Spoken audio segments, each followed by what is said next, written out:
শ্ৰীকৃষ্ণৰ পুত্ৰই নিৰ্মাণ কৰা এই মন্দিৰ ৰহস্য আৰু অলৌকিকতাৰে ভৰা। এই মন্দিৰৰ মূৰ্তিভাগ কেনেকৈ বতাহত উপঙি থাকে? ইছলামিক সৈন্যই কিয় এই মন্দিৰ ধ্বংস কৰিছিল? ইংৰাজে এই মন্দিৰ পুনৰুদ্ধাৰ কৰি কি কৰিছিল?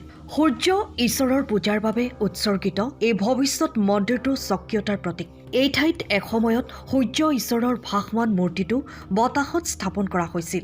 এই মন্দিৰৰ বিষয়ে কোৱা হয় যে সম্ভৱতঃ শ্ৰীকৃষ্ণৰ পুত্ৰই নিৰ্মাণ কৰিছিল। প্ৰাচীন ভাৰতৰ স্থাপত্যৰ এই ভয়ংকৰ নিদৰ্শন কোণাক সূৰ্য মন্দিৰ নামেৰে ইংৰাজৰ শাসনকালতো প্ৰশংসাৰ বিষয় হৈ পৰিছিল। যদিও আজি ইয়াক বিশ্ব ঐতিহ্য ক্ষেত্ৰ হিচাপে জনা যায়, তথাপিও ই দীৰ্ঘদিন ধৰি এখন নিৰ্জন অৰণ্যৰ জৰাজীৰ্ণ অট্টালিকা হিচাপে থাকিল। উৰিষ্যাৰ পুৰীৰ পৰা কেইকিলোমিটাৰমান দূৰত অৱস্থিত এই মন্দিৰটো কৰ্ণাকৰ সাগৰৰ পাৰত নিৰ্মাণ কৰা হৈছে। মন্দিৰৰ মূল প্ৰৱেশ দ্বাৰত প্ৰৱেশ কৰাৰ লগে লগে দুয়োফালে প্ৰকাণ্ড প্ৰকাণ্ড সিংহৰ মূৰ্তি দেখা যায়। এই সিংহবোৰে তলত পুতি থোৱা হাতীটোক আক্ৰমণ কৰি আছে। হাতীটোৰ তলত পুতি থোৱা এজন মানুহ আছে। এই মূৰ্তিবোৰৰ বিষয়ে কোৱা হয় যে ইয়াত মানুহৰ কু অভ্যাস প্ৰতিফলিত হয়। সিংহ গৌৰৱৰ প্ৰতীক, আনহাতে হাতী ধন সম্পত্তিৰ প্ৰতীক।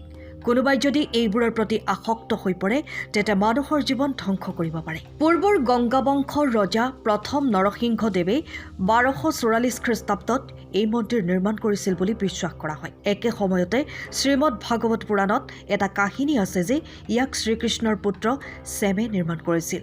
বেয়া আচৰণৰ বাবে হামাক কুষ্ঠ ৰোগত আক্ৰান্ত হ'ব বুলি অভিশাপ দিয়া হৈছিল।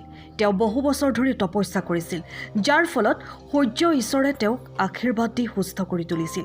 কৃতজ্ঞতা প্ৰকাশ কৰি ছেমে সূৰ্য ঈশ্বৰৰ সন্মানত এই মন্দিৰটো নিৰ্মাণ কৰিছিল।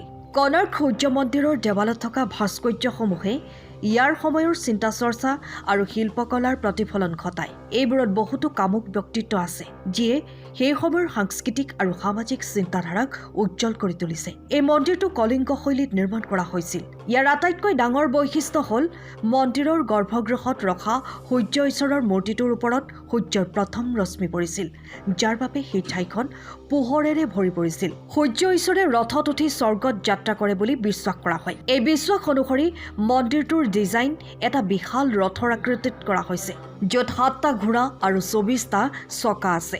এই চকাবোৰে বছৰৰ 12 মাহ আৰু দিনটোৰ 8টা সময়ৰ প্ৰতীক। প্ৰতিটো চকাত 16টা স্পক থাকে, যি সময়ৰ সঠিক গণনাত সহায় কৰিছিল। আজিও এই চকাৰ সহায়ত সময় সঠিকভাৱে জুখিব পৰা যায়। এই মন্দিৰত বতাহত উপঙি থকা সূৰ্য ঈশ্বৰৰ মূৰ্তি স্থাপন কৰা হৈছিল বুলিও কোৱা হয়। ইয়াৰ বাবে মন্দিৰৰ ওপৰত 52 টনৰ বিশাল চুম্বক ব্যৱহাৰ কৰা হৈছিল আৰু তলত লোহাৰ চাদৰ ব্যৱহাৰ কৰা হৈছিল। দুয়োৰে মাজত ডাইমেগনেটিক ফিল্ড সৃষ্টি হ'ল, যাৰ বাবে মূৰ্তিটো ভাহিব পৰা হ'ল। কিন্তু এই মন্দিৰটোৱে নিজৰ সৌন্দৰ্য আৰু ভৱিষ্যত বেছি দিন ধৰি ৰাখিব পৰা নাছিল। 1508 চনত চুলতান সুলেইমান খান কৰণীৰ সেনাপতি কালা পাহাদে ইয়াক আক্ৰমণ কৰি বহু পৰিমাণে ধ্বংস কৰে। জানিব পৰা মতে কলা পাহাদে মন্দিৰৰ মূল দেৱাল আৰু 200 ফুট উচ্চতাৰ টাৱাৰটো ভাঙি পেলায়। ইছলামিক আগ্ৰাসন আৰু প্ৰাকৃতিক দুৰ্যোগৰ বাবে ঠাইখন জনশূন্য হৈ পৰে। 19 শতিকাত স্কটিছ ইতিহাসবিদ জেমছ ফাৰ্গুছনে এই মন্দিৰটো পুনৰ আৱিষ্কাৰ কৰে। ইয়াৰ পিছত 1900 খ্ৰীষ্টাব্দত ব্ৰিটিছ গভৰ্ণৰ জন উডবাৰ্ণে মন্দিৰৰ সংৰক্ষণ আৰু পুনৰ নিৰ্মাণৰ কাম আৰম্ভ কৰে, কিন্তু নিৰাপত্তাজনিত কাৰণত তেওঁলোকে মন্দিৰৰ মূল প্ৰৱেশদ্বাৰ বালিৰে বন্ধ কৰি দিয়ে। ইয়াৰ স্বকীয়তাক বিবেচনা কৰি ইউনেস্কোয়ে 1984 চনত ইয়াক বিশ্ব ঐতিহ্য ক্ষেত্ৰ হিচাপে ঘোষণা কৰে। আজিও ভাৰতৰ প্ৰত্নতাত্ত্বিক জৰীপে ইয়াত খনন কৰি নিজৰ গোপনীয়তা উন্মোচন কৰিবলৈ চেষ্টা কৰি আছে। কৰ্ণাক সূৰ্য মন্দিৰৰ স্থাপত্য আৰু ইতিহাসে প্ৰমাণ কৰে যে আমাৰ পূৰ্বপুৰুষসকল কেৱল বৈজ্ঞানিক দৃষ্টিকোণৰ পৰা ধনী হোৱাই নহয়, তেওঁলোকৰ চিন্তাধাৰাও আছিল অতি উন্নত। এই বিষয়ে আপোনাৰ কি চিন্তা কমেণ্টত জনাবলৈ নাপাহৰিব। যদি এই ভিডিঅ'টো ভাল লাগিল তেনেহ'লে শ্বেয়াৰ কৰিব আৰু কমেণ্টত লিখিব জয় শ্ৰীকৃষ্ণ। আৰু এনে আমোদজনক কাহিনীৰ বাবে আমাৰ চেনেলটো ছাবস্ক্ৰাইব কৰিব। ধন্যবাদ।